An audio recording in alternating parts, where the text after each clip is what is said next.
Life Audio. Welcome to the TMUS podcast, where we share how grace, commitment, and cooperation can help couples live the everyday moments of marriage together. Hi, everyone. We're Ted and Ashley Slater. No matter how long you've been married, reminding yourself of fundamental marriage truths is helpful. In this episode, we'll share 4 truths about marriage every couple needs to remember. So, Ted. Yes. Today we're talking about 4 truths about marriage that every couple needs to remember. Okay. And this topic was sparked by an article I wrote a few years ago for engaged couples for boundless.org. Uh-huh. And the idea for the article stemmed from looking back at our premarital mentoring and asking myself, what do I wish our premarital mentors would have talked more to us about or done more of with us? And then when I wrote the article, I asked friends the same question. Uh-huh. And you'll get to hear some of those answers in this podcast too, because I'll quote some of them. All right. So thinking back, what do you wish maybe they talked more about or done more of or not done? Okay, I'm going to confess. It was more than 5 years ago. It was like over 20 years ago. I do not remember much of our premarital counseling other than the sex talk. Yeah. And then only that we had one. So. Right. Okay. But I don't remember much. Yeah. We're fans of premarital mentoring, but I just.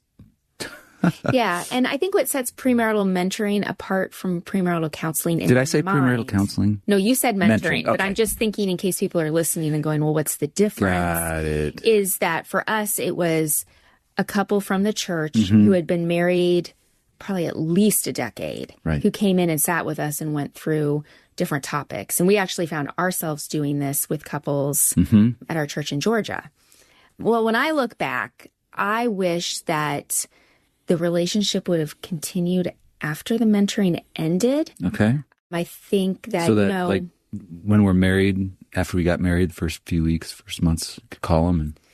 Right. We could call them if, because we had felt like we'd built a relationship, but then it felt like they weren't available after that. I don't know if they moved on to the next couple. I don't know what it was, but I know that when we then did premarital mentoring, we tried to keep in contact with couples.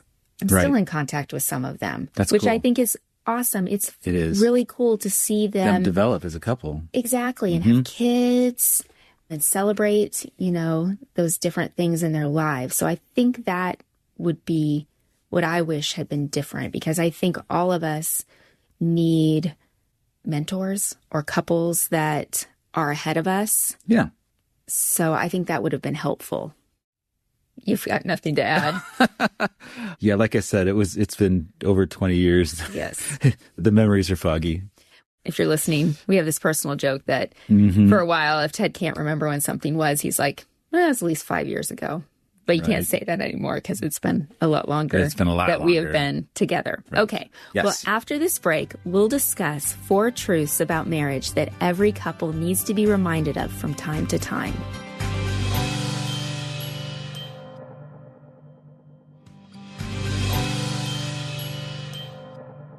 Today, we're talking about 4 truths that I think all of us who are married need to remember, especially if we're going through maybe a more challenging season.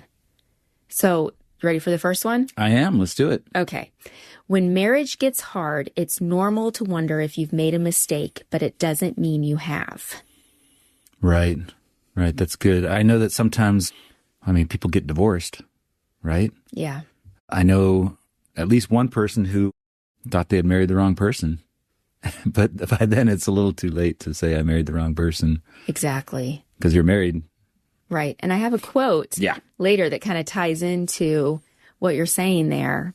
So when I was writing this article, one of our friends who now has been married around 17 years shared with me that the first 6 months of marriage were rough for her and her husband. And she said, and I'm quoting, "We clashed over so many things. I know both of us had moments where we wondered if we'd made a mistake. Thankfully, neither of us feared the other would walk out. We knew we both took our vows seriously." And she continued and said, "I've since told many other newly married friends to not be shocked or surprised if those first few months are far more difficult than anticipated. Doesn't mean you made a mistake or that you can't or won't have a harmonious marriage. I don't think I said that right. Two becoming one is simply not a clean or easy process. And I think I read that and, she's specifically talking about, that first year. But I think that once you add kids to the mix, you can hit a hard season. I think it was hard for us when we first became parents because it changed dynamics and schedules. Right. Well, I lost a job then too. That's true. That was another stressor. Another stressor. And I feel like we've had things throughout our 21 years that have been difficult. And neither of us have gone there in our heads, as far as I know. No. But, I don't think it would have been unnormal for us to wonder that when we went through hard seasons. Sorry, my brain wouldn't even go there. Yeah. So, but what I'm saying is that, those listening, just because you hit a challenging season, whether it's in the first year or the 15th year, doesn't mean you made a mistake. Right. So that's kind of the point of that when marriage gets hard, and I'm not including instances of abuse here, it's possible to question, whether you've made a mistake, but that's a feeling. And as Jeremiah 17:9 reminds us, feelings are fickle and covenants are not. And marriage is a covenant. Absolutely. So I've actually quoted from Shaunti Feldhein's book. She's like one of our favorites, isn't she? I think so. The Surprising Secrets of Highly Happy Couples on multiple episodes recently. So if you haven't read it, get the book. It's a helpful resource if you want to see your marriage go from good to great. And in it, she shares how her research shows that highly happy couples quickly stop a negative train of thought or action, replacing unhappy or angry thoughts or actions with positive ones in order to change their feelings. And she goes on to talk about how we need to herd our emotions. I've never heard our emotions. Yeah, kind of like you herd sheep or you cats. herd, or cattle, rather than allowing them to lead us. And she says a very important question is, who's the boss, you or your feelings? And she goes on to write, how you answer that simple question has pretty big consequences. As King Solomon put it when describing a negative person in Proverbs, for as that man thinks in his heart, so he is. And I just thought that was powerful because I think if we let our feelings tell us we made a mistake when marriage is hard and don't stop those thoughts, it can cause a lot of problems. Right. Sorry, I don't have much to add. I'm very concise. I'm just Mr. Affirmation today. Yes, you're a man of few words today. Yes, today. So, okay, now going back to your idea about, what did you say, like getting married and then deciding, oh, they're not my soulmate? Is that what you said? Oh, yeah. Oh, that's scary stuff. Yeah. Well, their family therapist, Glenn Lutjens, I don't know how to pronounce his last name. I'll put a link to the article in the show notes, wrote an article called Did I Marry the Wrong Person? And he says, when the two of you walked down the aisle, each of you became the right person for each other. There you go. Yes, you may look back and second guess your reasons, but you entered an arena in which learning to truly love someone takes a lifetime. Yeah. Yeah, like if the relationship's not sort of developing the way you thought, or if there's bickering, or you can work through those things and your relationship may look different from somebody else's, but yeah, once you're married, you got to stick with it and see where the relationship goes. Right. It's time to dig in your heels and seek counseling if you need to, and cling tightly to that commitment, unless, again, there's an issue of abuse or something like that. But we tend to deal with just marriages that are good but could be better when we're offering suggestions on the podcast. So, all right. Number two. Conflict is useful, but learning how to do it well takes practice. Now, that's an interesting phrase. Conflict is useful. But I could see how conflict brings up something that could be a discussion. And discussions are good. That's true. Yeah. Well, I mean, when we got married, I didn't know how to navigate conflict in a healthy way. And I talk about that in the book Team Us. But over the years, I think we've come to learn that conflict can be useful to our relationship if it's navigated well. Right. I mean, if you discuss, the source of the conflict, we can can see where I can better understand you you can better understand me, or different views, different opinions. And it's always helpful. Right. Might be messy in the process. Oh, yeah. Just like cleaning your house it tends to get more of a disaster before it gets better. Everything's laid out on the floor and boxes are unpacked. Right. And you're like, wow, why did I start this? I wish I could quit. Right. But you don't want to keep a messy house. So you don't quit. You keep cleaning. Yeah. And a friend of ours, Suzanne Hadley Goslin, wrote an article called Want a Great Marriage Someday? Learn to handle conflict now. And so she was really encouraging singles to learn how to handle conflict. But I think a lot of us maybe don't even realize we don't know how to handle conflict before we get married. At least I didn't. I mean, I didn't realize I didn't know how to handle conflict. Yeah, I think everybody can do better learning how to work through conflict. Right. Well, and she writes in the article, strong relationships occur when each person is looking to Christ and also has the other person's best interest. This shows itself in arguments seasoned with humility, kindness, and love. Seeking to understand. Right. And just because we have those tools and we know we should use them doesn't mean that it doesn't still take practice. And work. Energy. Yeah. You can't be lazy when you're trying to resolve a conflict. Laziness is not going to serve you well. Right. No, it won't. And I think one reason learning to do conflict well takes time is because I was thinking about this. Most of us don't know, like when we got married, you didn't know my triggers. I didn't know your triggers, things that trigger conflict. Right. So we've had to learn those over time. Right. And Deborah Valletta, is that how it's said? Valletta. Thank you. As you can tell, it's a good thing that when I married Ted, his last name was Slater because it's easy to pronounce. It's actually pronounced Slater. Oh, well, I've been saying it wrong all these years then. Pronunciation, not my gift. Anyway, in her book, Reset defines triggers as sore spots and explains a trigger is any word, action, thought, interaction, or experience that elicits or provokes an overwhelming negative emotional response. They're things that set us off. Something someone says can be a trigger. It could be something you see or hear or taste or touch or read or feel. And I've found because, we have different backgrounds where we're raised differently, we've discovered we have different triggers over the years too. And I think it's taken time for us both to realize our triggers by kind of noticing patterns. I think we talked about this on another episode, but sometimes you'll ask me a question and I will respond kind of defensively or explaining and you don't mean anything by the question. It's usually a question about something that needs to be done at the house. Right.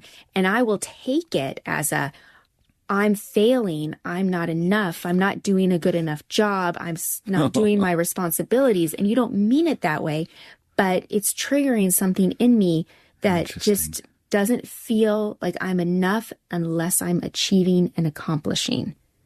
And so I'm trying to kind of stop and pause and rewire that in my brain. I mean, I'm an oldest daughter.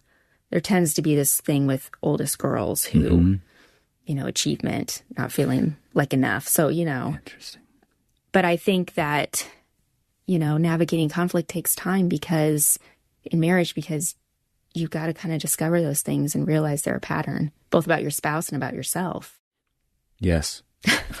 I'm sorry. I wish I were more talkative, but you're covering the bases really well. So okay, well, we'll wrap this one up. Okay. When it comes to navigating conflict well, the goal isn't perfection by a particular wedding anniversary. So, when we celebrate our 22nd anniversary at the end of this year, we're not going to be perfect on how we handle conflict. You're getting better. Right. So the goal is to remain committed to continually growing better at handling conflict in a God-honoring and other-honoring way. All right, after a short break, we'll talk about 2 more truths that I think every couple needs to remember.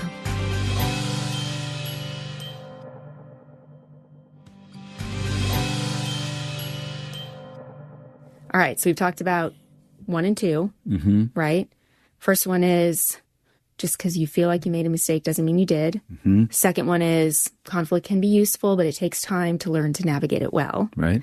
The third one is your spouse will change, but sometimes that change is unpredictable.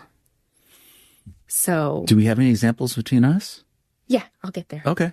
We'll see if you think you might not think it is, but in my perspective. Okay. But, we aren't the same people we were when we got married. We still have the same foundational beliefs and the same overall personalities, but we've also grown and changed in the last 21 years. And so I think in many ways we've grown together, and change has strengthened our relationship. For example, I love food. But growing up, I ate at primarily like chain restaurants. Sure. Like Red Lobster is a favorite. I still like to go there now and then. Yeah. There's cheddar rolls and all that. But good stuff. You've helped me to come to appreciate local restaurants and dive so much that when we go places, that's what I look for. Right. That's where I want to go. And I didn't think I liked Indian or Thai food when we got married. And now they're two of my favorites. Or Spam. Yeah, I like Spam in certain contexts. Okay. In certain contexts. It depends. Yeah. I don't think I actually ever ate any while I was in Hawaii, but it still is a big thing there. Oh, it still is. It'll continue being a big thing. Right. Anyway. But in other ways, I think that some changes sometimes puts a strain on our interactions. I'm interested in seeing where you take this. All right. Okay. So, I think early in our marriage, I thought that as long as we were intentional to grow together, we could keep all change predictable. But I don't think that's true.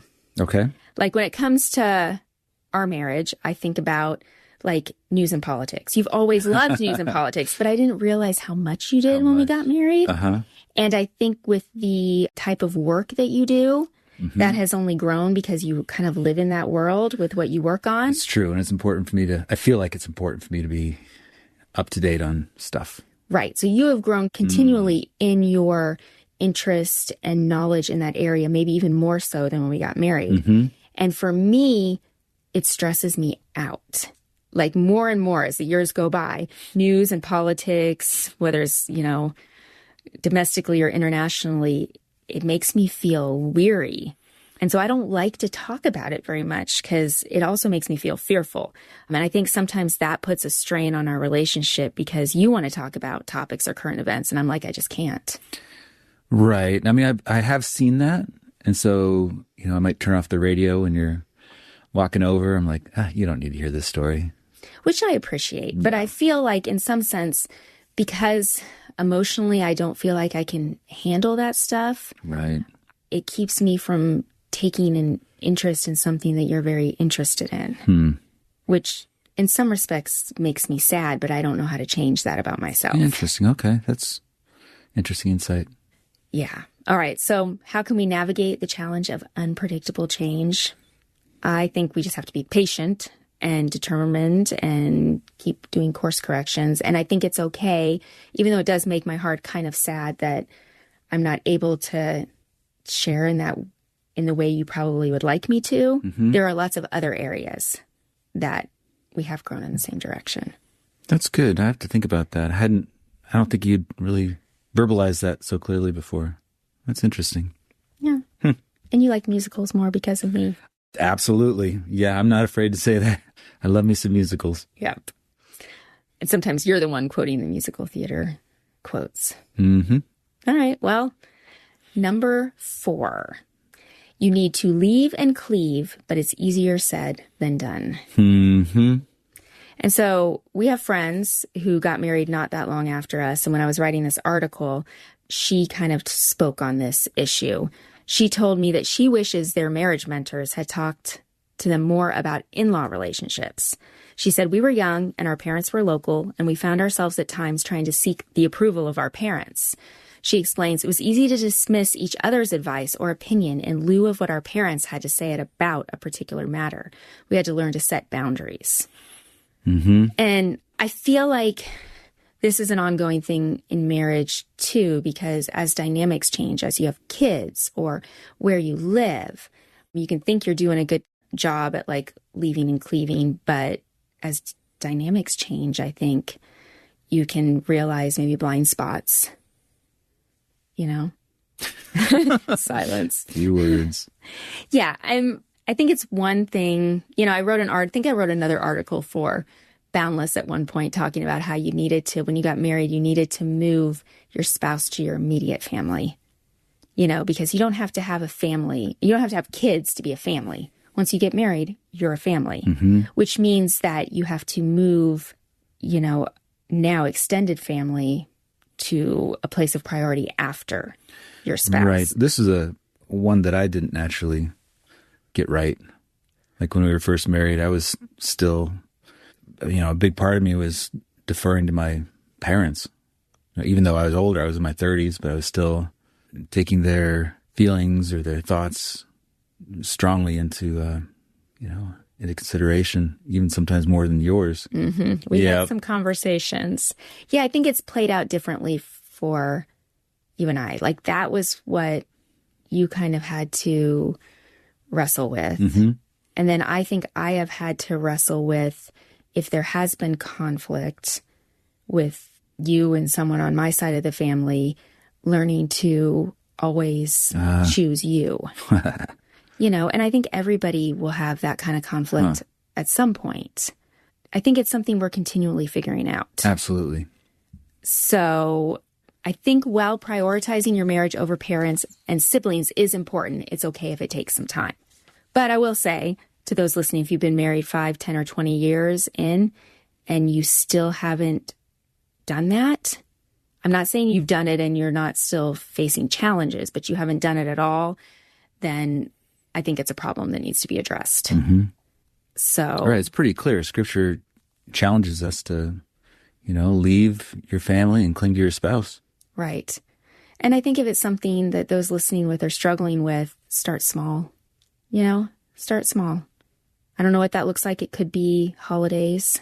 It could be, I don't know. Start small, though, and then build from there.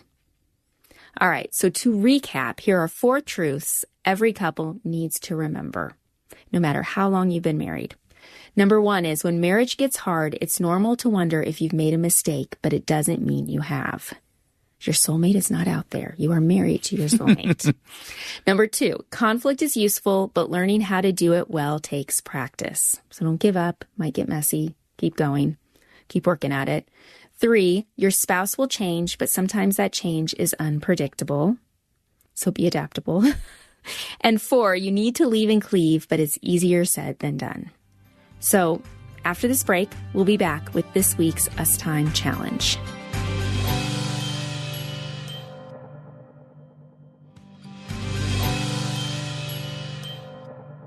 All right, for this week's Us Time Challenge, I think listeners should talk about which of these truths they need to remember most this week, and then ask themselves, how can we live it out in our marriage this week? And it might create some interesting conversations, but I think that could be helpful. What do you think, Ted? Yeah, I need to think about them.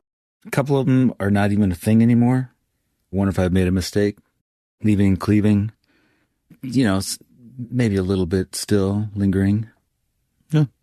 I will say, because we have listeners who've been married a little bit, listeners who've been married longer, I left number 1 in there about the mistake because as we talked about, I don't know how many episodes ago, I think it was Why Staying a Team Takes Time. We talked about how a lot of people are reaching this age in their marriages, people in their 30s and 40s, and they're getting divorced. And I can't help but wonder if some of them are going, I'm not happy right now, so did I make a mistake? Right. So the concept of a soulmate is so, just kind of accepted, that my soulmate is out there. And if I'm not happy, then obviously I haven't married my soulmate. So my soulmate's still out there. Yeah. Which is a lie. Yeah. All right. Well, thanks for joining us on the Team Us podcast. If you've enjoyed this episode, please subscribe to the podcast, and we'd love to have you leave a review at Apple Podcasts. We're looking forward to next time as we keep talking about how grace, commitment, and cooperation can help couples live the everyday moments of marriage together. Team Us with Ted and Ashley Slater is a production of Life Audio and Salem Media. If you liked what you heard today, please take a second to rate and review the podcast in your favorite podcast app so that more listeners like you can find the show. For more faith-filled, inspirational podcasts, visit us at lifeaudio.com.